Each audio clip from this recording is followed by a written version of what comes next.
starts right now. And thank you for joining us here on The Factor Uncensored, and thank you for staying up late. Now, according to the Pew Research Center, 80% of black voters identify with the Democratic Party, compared to just 7% who identify as Republican. But in the current political climate, the question arises, how much does the Democratic Party care actually about black people? Joining me now to discuss this topic are Representatives Yolanda Jones and Ron Reynolds, along with Yolanda, that's a black name. Kevin Fulton. Let's begin with State Representative Ron Reynolds. Your thoughts on this? You have been a lifelong Democrat dedicated to the party. Are they doing the most to show appreciation to blacks? Isaiah, I'm going to be very candid with you. They are not. I think that the Democratic Party has taken the African American vote for granted. African Americans have been the lifeblood of the Democratic Party, the most loyal base of the Democratic Party. And that loyalty has been often taken for granted when it comes to consultants, when it comes to candidates that they're investing in, candidates that they're promoting for higher office. Blacks have not gotten the kind of support that they should get based on the enormous support that they give to the Democratic Party. So I think there's room for improvement. Unfortunately, African Americans hadn't had much of a choice because the Republican Party's policies don't benefit the African American community. So we're kind of stuck in a rock and a hard place, and the Democratic Party has been the best party for our values. Unfortunately, we've been taken for granted. All right, Kevin, are you asking yourself why hasn't more African Americans or blacks investigated or looked into conservative groups like you're part of, or Republican Party? Yeah, I think a lot of it is just the brainwashing that goes on when it comes to being black and growing up in black communities, in black neighborhoods. I was a Democrat before I switched parties. And I can tell you that I felt that the Democrat Party no longer valued my vote. And so I looked to do something else. Look at it. Representative Reynolds is correct. We give the vote to the Democratic Party higher than any demographic there is out there. Yet what have we gotten for that?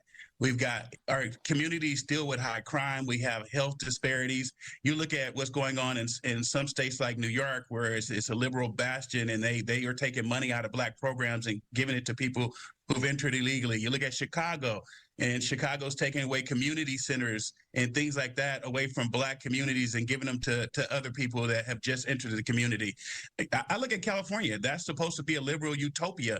And do you realize in California, there's 52 Congress people elected every 2 years, and they have not elected a black man in 24 years.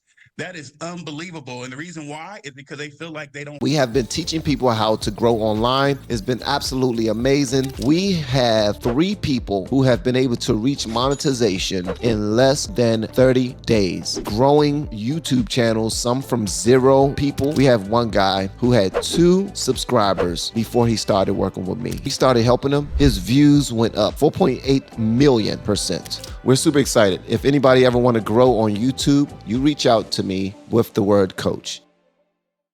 Have to do anything for black people because they are going to get the vote at a high level regardless of what they do. And I would like to see the Republican Party stop thinking no matter what we do, blacks are never going to vote for us. That attitude has to go away. And I think black people, the Black Caucus has a great saying: no permanent friends, no permanent enemies, only permanent interests. Put our interests out there and make both parties try to gain the vote. State Representative Yolanda Jones. That's a bar. That's a bar and a half. Put your interests out there and let both parties go after them. Who's going to fill the void? Who's going to help out the people who need something? Or who's going to provide that service that we long for? I think that's absolutely phenomenal. I think it's phenomenal. I think these people, these individuals on this panel should consider debating people like Roland Martin, because so far, Roland Martin, I believe, is the big dog for as far as debaters on the Democratic side. And I want to, and I don't want them to debate just for the sake of debating. But Roland Martin does a thing where when he debates conservatives or people who argue certain points from the Republican point of view or libertarian point of view, anything but Democrat or progressive point of view, he want to discuss policy specifically. So he asked questions like, where in this policy does it say that, or this law does it say that, or in the Constitution, where does it say that? And I noticed he says that a lot. And when it's his turn, he would go in and mention a few to back it up. But when people are making these cases that these individuals are making, I want to hear more. You know what I mean? I want to hear more and I want to learn more from them. So yeah, okay. Let's bring into this conversation, hearing what Kevin Fulton had to say as a conservative. Why haven't you considered the Republican Party as a state elected Democrat?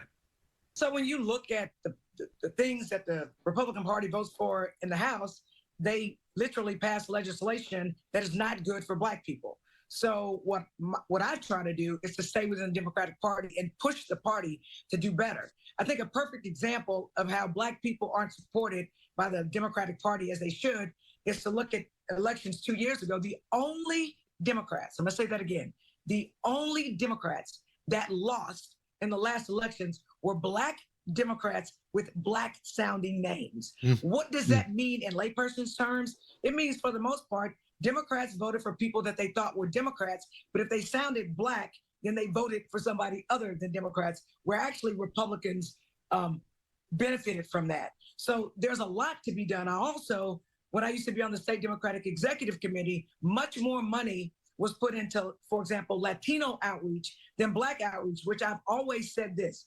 Black people are the highest demographic who vote for Democrats. So if you get us to the polls with GOTV efforts, then we're going to, over 90%, vote for Democrats.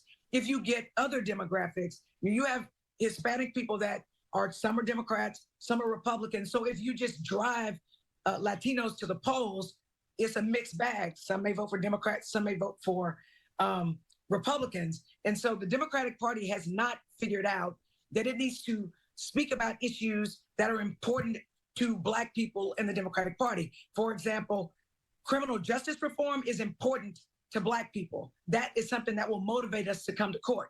To come to the polls, whereas abortion is a bigger issue for not Black people. So if all of your messaging is abortion, abortion, abortion, we're entitled to abortion, then some Black people will stay home.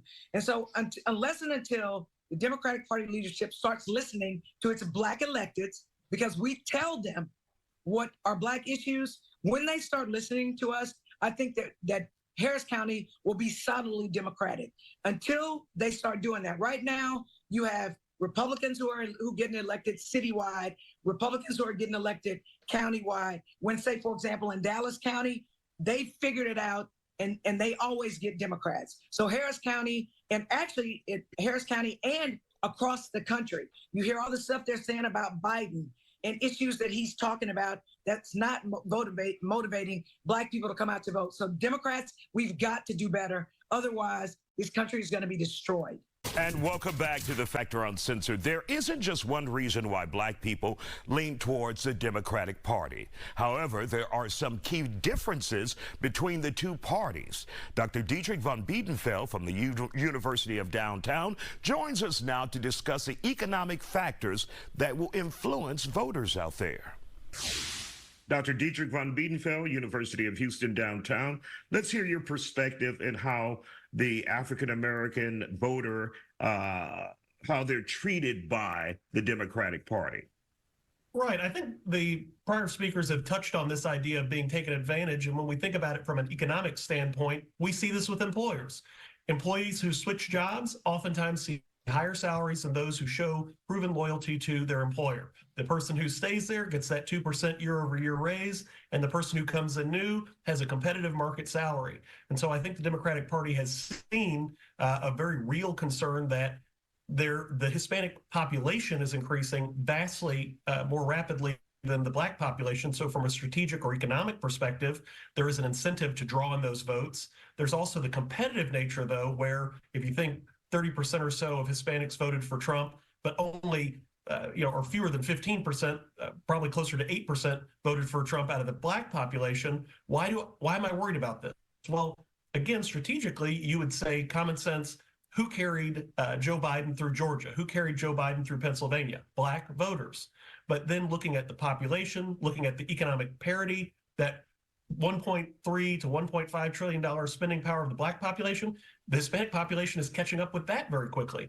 We're just not having babies. And so I think these concerns on a very real point of totemism say, okay, Squirrel Clan, Bear Clan, whatever, the Democratic Party hasn't looked at that, but they also are looking strategically and saying, we need more people. But I think the economic part of this is a lot of times when you look at consumers, you may have people who are very vocal about a certain product that they can't afford.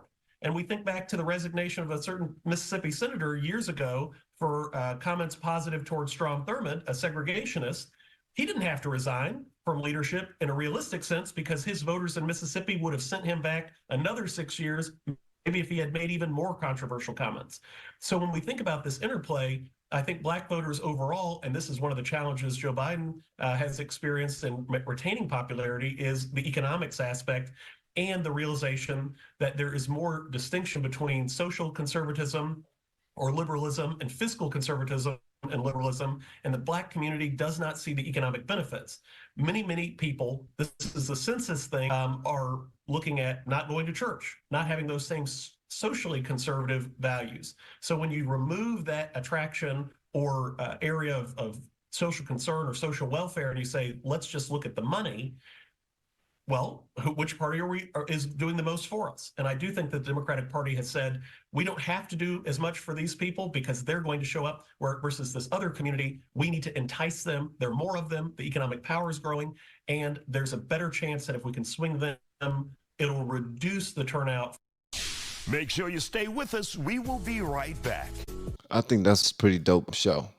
Just to have people on there talking about, giving their perspective, and from an educated point of view, they're actually in these fields. They aren't all Democratic. They're not all Republican, but they're all speaking the truth from their ports or from their posts, because we all have to man our posts no matter where we are, no matter what we believe in, just to make sure that when it goes down, we are where we're supposed to be in order to make sure that our corner, our community, our families are good.